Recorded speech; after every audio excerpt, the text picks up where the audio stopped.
Did you know that people are told that migratory birds spread diseases to kill Slavic people? Согласно документам, американская сторона планировала вести на Украине в 2022 году работы по патогенам птиц, летучих мышей и рептилий с дальнейшим переходом к изучению возможности переноса ими африканской чумы свиней и сибирской язвы. No, because you probably do not watch Russian propaganda, but I do. And I'm here to tell you how it works. Today and the coming weeks on Arte TRACKS, we will be talking about the insanity that is state-controlled Russian TV. We will start with a best-of the most bizarre lies from the Kremlin of the past years. Killer insects, a crucified boy, and the real inventors of the coronavirus. Hello everybody, my name is Masha Borzunova and I'm a journalist from Russia.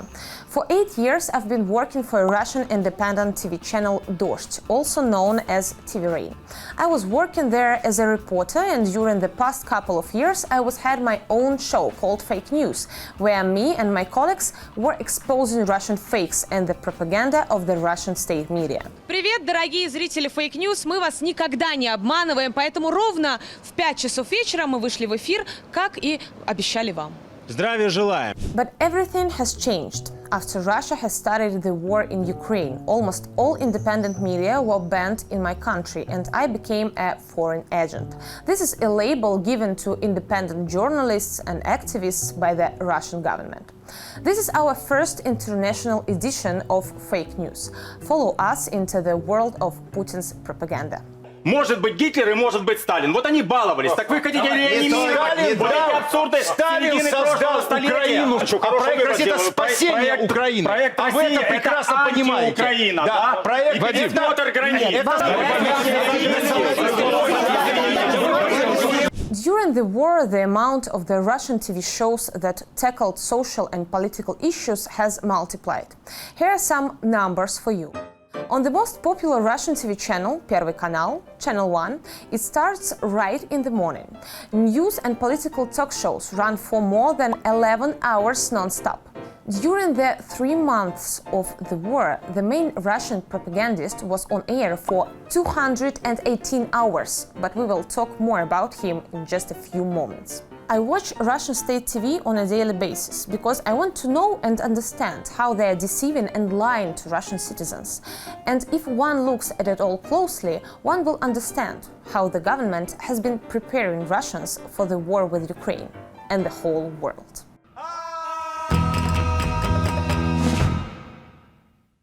Russian TV doesn't have independent TV channels. All of them are in some way controlled by the government. The 3 main channels are Первый, Channel 1, Россия 1, Russia 1, and NTV. All 3 channels barely differ from each other. Same experts in the talk shows, same stories in the news. And of course, it would be unfair not to mention the main actors of this propaganda. Today I will introduce you to just 3 of them, and later in this episode we will go through their work in more detail. Вы нацисты. У вас это часть вашей европейской культуры. Вы устали притворяться. Поэтому сейчас то, что и происходит для нас, это продолжение Великой Отечественной войны. Мы продолжаем избавлять мир от нацизма. Вы, европейцы, этого понять не можете, а для нас это совершенно очевидно. This is Vladimir Solovyov. He is a TV host on Russia 1 and one of the main Russian propagandists. Every night he is on air with his talk show. Until recently, the main patriot on Russian TV has a residency status in Italy and a gorgeous villa on the shore of the Lake Como. But after the beginning of the war, Italian government arrested his property. And yes, this is the exact same person who was on air for at least 218 hours since the war started.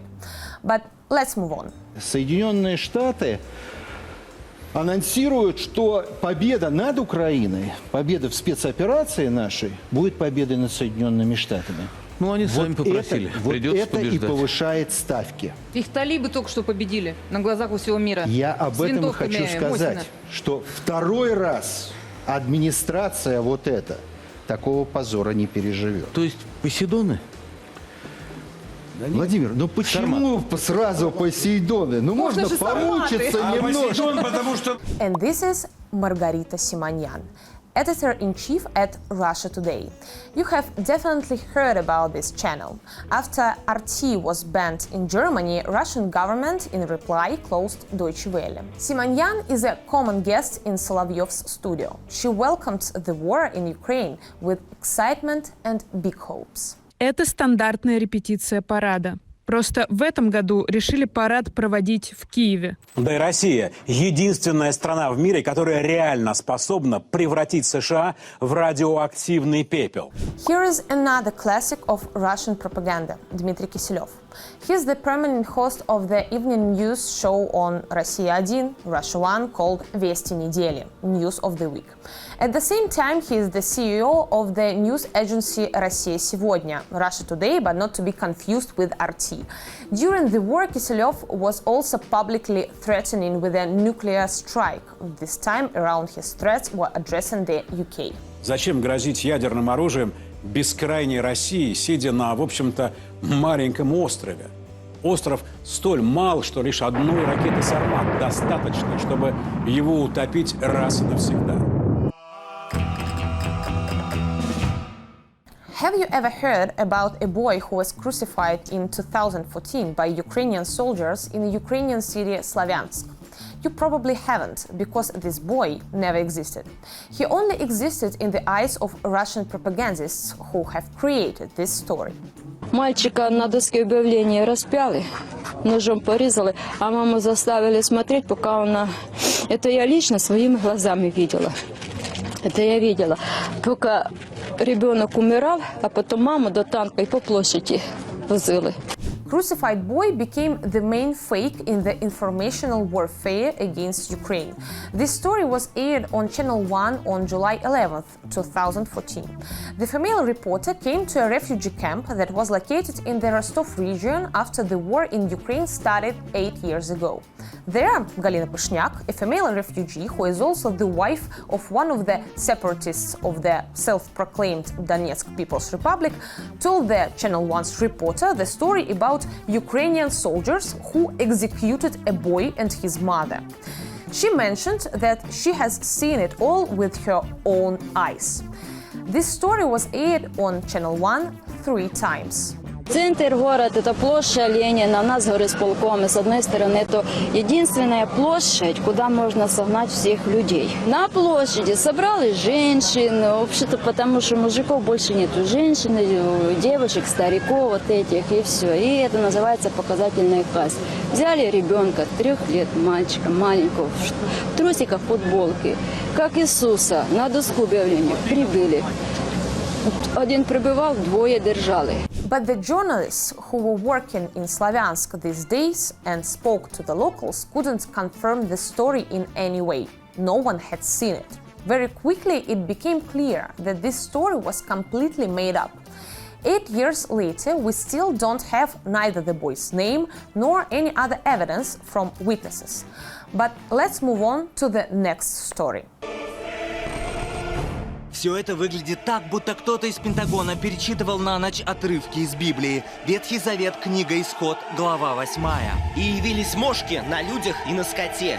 Вся персть земная сделалась мошками по всей земле, и завтра будет сие знамение. Laboratories for biological research that were created by Americans in post-Soviet countries have been a hot topic for Russian propagandists for quite a minute. Even before the start of the war, they would often use this fake and do another story, for example, about Lugar's lab in Georgia. According to Russian propaganda, the scientists in these labs create insects that would infect Russians. А теперь представьте, что будет, если каждый из них станет солдатом вероятной армии противника. Опыты с вирусами и насекомыми вполне открыто проводят у нас под боком в Грузии, в биохимической лаборатории Пентагона, названной в честь американского сенатора Ричарда Лугара. В этой лаборатории, например, хранится сибирская язва. В Грузии 8 лет назад перестали прививать домашний скот, чтобы искусственно вызвать новый очаг заболевания сибирской чумой. Затем взяли образцы и использовали их для изучения. населения. Из бумаг следовало в центре Лугара создавали, например, беспилотник, несущий зараженных малярией комаров. Let that sink in. These days, the Russian Ministry of Defense is spreading a new fake.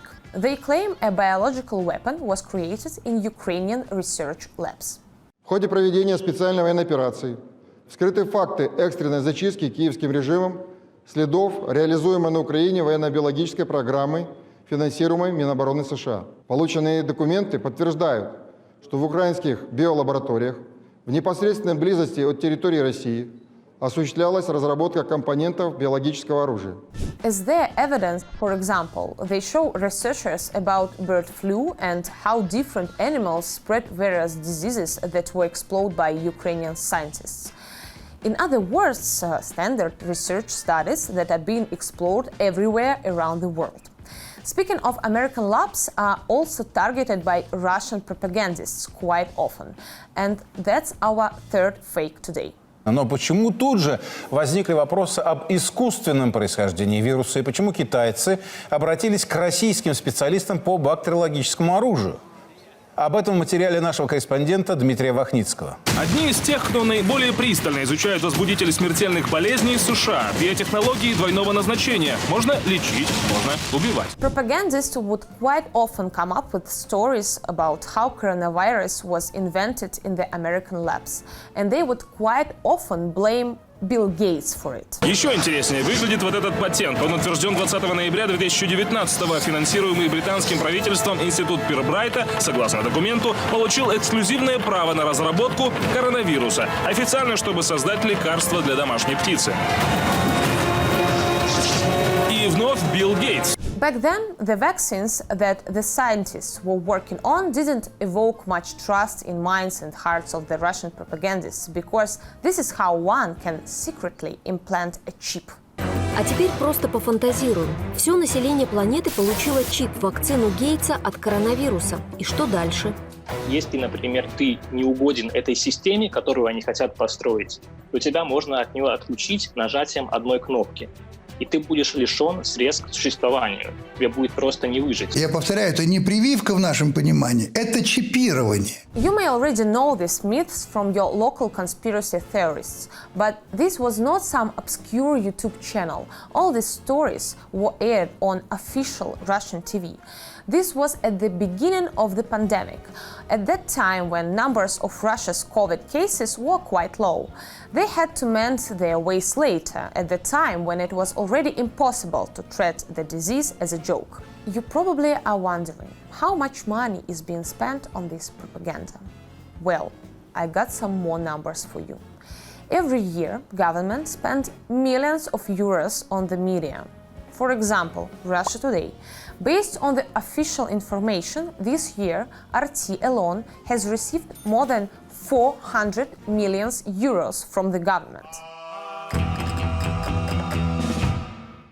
This was our first episode where we have started introducing you to Russian propaganda and its main actors. But this is just the beginning. Please stay tuned and you will find out even more about the craziness that one can witness on Russian TV.